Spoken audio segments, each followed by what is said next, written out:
after they made that big push down the stretch?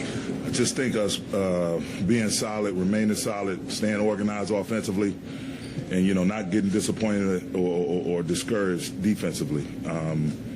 Came in with a game plan. We knew it was going to be ebbs and flows, peaks and valleys within this 48-minute game. That's just who they are. They put a lot of pressure on you to guard continuously, second by second, minute by minute, quarter by quarter, half by half. So the biggest thing, again, us having a next play mentality and giving multiple efforts. You saw plenty of times guys getting into the paint, guys active, spraying around, taking out quick outlet to 3 passes away. Our guys being active, AD specifically, in the paint, showing his hands, getting deflections, getting blocks, coming up with tough rebounds. And then on the other end of the floor, just trying to be organized, making sure we got a good look every time down, whether it was made or missed, making sure we got good looks. I believe AD didn't sit in the second half. Just wondered at what point you and your staff kind of decided you could extend him if you needed to, and the importance of trying to get this win in Game 1. Well, again, I repeat, this is what load management is about. If there's going to be load management, then we have to manage their loads throughout the regular season in order for us to push them a little further during this time of year. Postseason, everything is at its peak. You have to pare down your rotation, and you got to, push your big dogs. Your big dogs got to be there early and often. And so we just made a conscious decision, communicated on the sideline, and we were able to push him on through and allow him to play the full half. Coach, Curtis Pashalka, Bay Area News Group. You mentioned AD, obviously a huge night for him, but those 2 plays right at the end where he kind of affected the shots of both Poole and Curry, how huge were those plays? He's elite defensively. His ability to change shots, block shots, and then still gather the rebounds, that's rare. That's rare company for guys who's able to do that. So, and I told him before the game, dominate on both sides of the ball, and he's been doing that. And we expect nothing less from him, and we expect it to continue. Darvin, here are the other names of the players in Laker history who've had 30-20 games. Will Chamberlain, Elgin Baylor, Shaquille O'Neal, and Kareem Abdul-Jabbar. Can you just contextualize that top-to-bottom performance you got from AD tonight? You're talking about top 75 players, some of the best players that our league or basketball in general has ever saw in its history. And so, again, that's what we expect of him. We know that's what he's capable of. It's great. We needed every bit of all those points and rebounds and block shots and assists as well. So the biggest thing for us is, again, not to get happy, stay humble, respect our opponent, but also know that there's a ton of work left to be done. And it's not the first to one. It's not the first with the greatest performance individually. We just got to keep stacking days, keep coming out, putting our best foot forward. Darvin, what was the message at halftime? I believe they were shooting almost 44% from the three-point line. You had only attempted 8 and made 1, but you were winning the game. Just playing with force. Obviously doing what we could in transition. Again, they're a tough ball club, and anytime you got Poole, Thompson, and Curry seeing shots go in, it's a nightmare. And so just not getting discouraged, not getting disappointed, but all the while remaining forceful on our offensive end, playing downhill, loving and living in the paint, putting a lot of pressure on them to guard in the paint. I think that the free throw line definitely helped us, and our ability, again, to not just hold the ball, set good hard screens, come off, swing the ball, drive downhill, secondary and third side drives.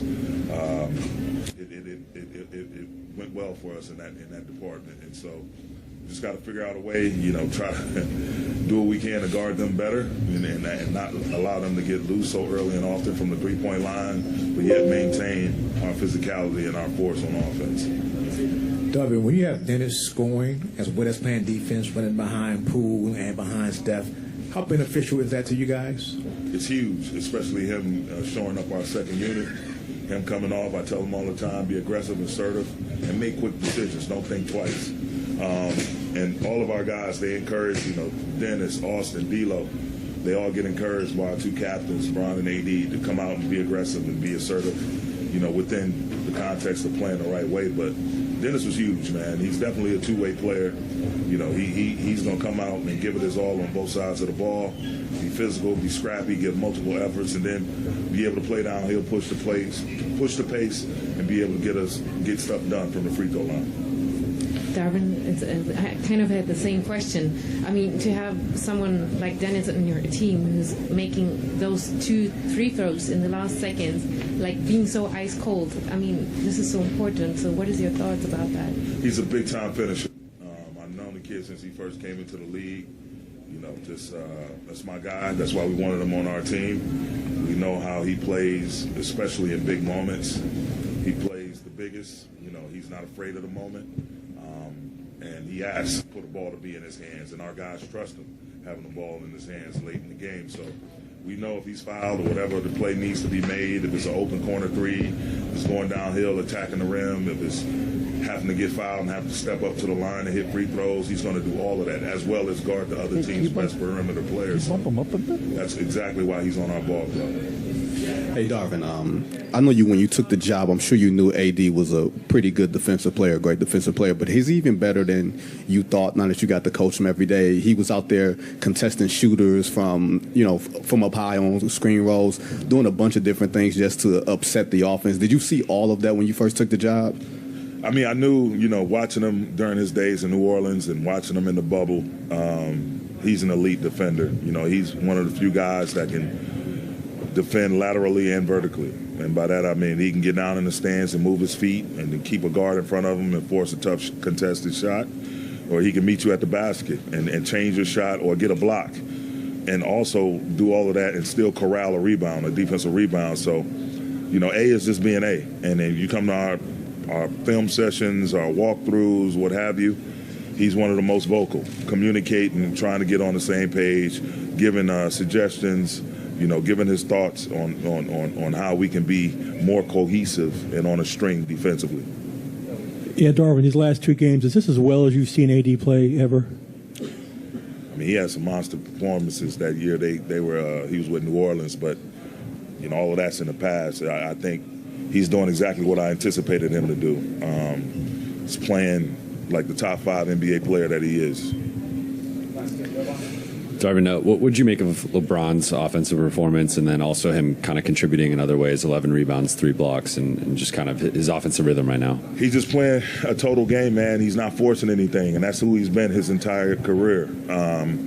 We knew what we did off the ball, defensively particularly, would be extremely important, and, he was all on board for that and understood why we had to do it. And he did his part, and defensive rebound is a huge thing. And so some of the blocks he had, some of the hard, tough rebounds he had, it allows us a lot of flexibility defensively. And then offensively, he's just playing the right way. There's times where he's going to dictate the pick and roll or dictate the offense. There's times he's going to be off the ball. And we got guys around him that can carry the load, from D'Lo to Austin to Dennis, Rui, obviously AD. So it gives him a chance to not have to make every play. And so now down the stretch, when we really need him to step up and dominate the ball particularly, he's able to do that with a lot of gas left in his tank. Darvin, when Jordan Poole took this shot with like 9 seconds left to try to tie it, it appeared you made a motion. I don't know if do you remember what motion you were making, and did you recognize in the moment or afterwards how close you were to Poole at that moment? No, I'm not one of those coaches that tries to contest shots from the sideline. So I probably was telling my players to, contest, hurry up, get out on them, press up. But, I've seen a lot. I won't name any names, but I've seen a lot of coaches in those situations that cross the line. But that's not me, man. I'm not. I allow the 10 players that's on the floor and the 3 officials to navigate what's going on in between the lines, not me. If it's anything, I was waving my players to get up and not give up an open 3-point shot. Thanks, Coach.